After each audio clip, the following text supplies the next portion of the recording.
নতুন বছর শুরু হলো খোকন দাস দিয়ে। খোকন দা নমস্কার, ভালো আছেন?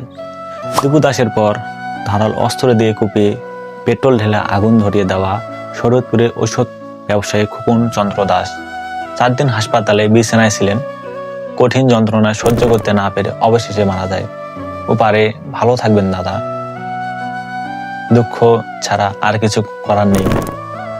আপনাদের সাথে এই ধরনের নেকারজনক ঘটনা ঘটিয়েছে, তাদের বিচার হয়তোবা এই দেশে হবে না, কিন্তু পরপারে তাদের বিচার অবশ্যই হবে। দেশের মিডিয়াগুলো চুপ করে থাকে, তারা সংবাদ ঠিকই প্রচার করে, তবে অন্য সংবাদগুলো তারা প্রচার করে থাকে। মিস্টার ত্রিপোলারের ফেস রিভিল।